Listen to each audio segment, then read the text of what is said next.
السلام عليكم ورحمة الله وبركاته. كسو دوادا computer education waxaan hadda baran doonaa hadii ilahayd insha Allah Excel formulahan la yiraahdo grade formula oo lagu xisaabiyo qofka formulaha uu keenay ama grade-ka uu keenay grade A, grade B, iyo grade C iyo grade D. inta waxaan ugu qoran nambarada, intaasna waxaan ugu qoran maadooyinkii. intaana waa optimal market markii totalka maadooyinka la isku soo daro ayaa intaas lagu xisaabsadaa. sidoo kale totalka waxa waaye inta 5 maado waaye 500 laga rabaayo kaleeto in qof kasteeto uu keeno totalka guud oo laga rabo maadooyinka waxa waaye 500.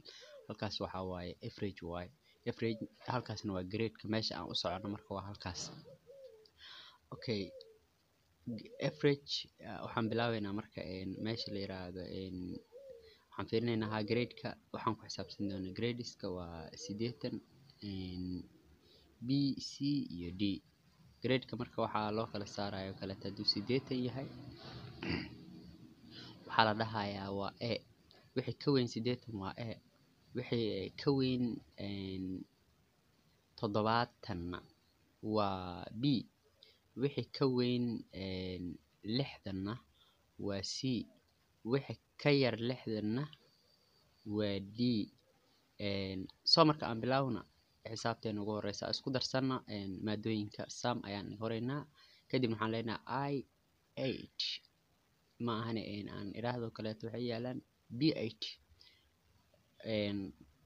sidoo kale waxaan leeyahay laba dhibcood waxaan leeyahay maadada ugu dambeysana waxay taalaa F8 waxaan leeyahay bisha iga xir kadibna enter. 446 ayuu ardaygan optimal market-kiisa uu keenay, macnaha dhibcaha laga rabay uu keenay. okay waxaan kaloo xijinayaa waxa waaye average-ka celceliska ardaygan waxa waaye waxaan rabnaa inaan soo saarno. waxaan leenahay totalka oo qofka uu keenay oo G8 yaalo oo loo qaybiyay 5 maado waa 1 2 3 4 5 maado ayaan u qaybinaynaa si aan u soo saarno average-ka ardayga celceliskiisa intuu maadada u keenay maadooyinka. okay waxaan rabnaa marka u baahanahay waxa waaye inaan fahano isla fahano waxa waaye qaacidadan hadda noo imaanayso oo la yiraahdo grade formula ayaa la yiraahdaa. okay waxaan leenahay equal if ayaan leenahay bilan furanaynaa kaleeto. markaan bil furano waxaan soo aadaynaa ama aan qoraynaa meesha uu ku jiro average-keena waa I8. hadda anaga meesha uu ku jiro I8 waxaan leenahay greater than 80 quite haddana ku xir haddii oo qofkaas uu keenay 80 wixii ka weyn waa A, haddana if kala niri haddii oo haddana sidoo kale waxaan soo qaadanaynaa average-ka haddii uu ka weyn yahay 70 waxaan leenahay iyadana waa B. waxaan iska xiraynaa quotation-ka aan leenahay sidoo kale if aan leenahay haddana sidoo kale bilan haddana furaynaa kadibna haddana mar kale waxaan leenahay I8 oo average-ka haddii uu ka weyn yahay 60 waxaan leenahay waa C, mar kale ayaan if leenahay kadibna waxaan sameynaynaa haddana I8 haddii uu ka yar yahay aan leenahay markaan 60 waxaan leenahay quotation for D ayaa la yiraahdaa. waxaan xiraynaa 3 mar ayaan bisha xiraynaa aan closing ku sameynaynaa bisha kadibna waxaan sameynaynaa inaan enter niraahno markaan qaacidada nidaamkan oo soo saarno.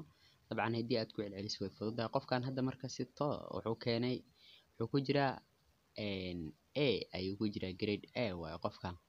kuwa kale waxaan ku sameyn karaa inaan soo jiido kale intaan dul tago totalka optimal market-ka totalka ahaa ardayga maadooyinkiisa intuu keenay aan kadibna fiir handle-ka soo qabto ilaa hoos aan soo aadiyo kale si fudud ayaa natiijada ku helo kale. waa kana dhammaan ardaydii natiijadii oo macnaha imtixaankooda ay keeneen. soo kale average-ka aan taga haddana sidaas aan sameeyo. soo kale mar kale aan grade-ka taga haddana aan soo jiido intaan geeska yar tago markay falaadha isbedesho aan dhaha fiir handle-ka. okay aad iyo aad ayay u fududahay, adiga waa sameyn kartaa kale intaan arday hal qaacida bas aha abuurinaysaa kaliya kadibna waa baashaalaysaa. dhammaan wuxuu anfacayaa maamulayaasha iskuulka iyo goobaha waxbarashada ayuu aad u anfacayaa.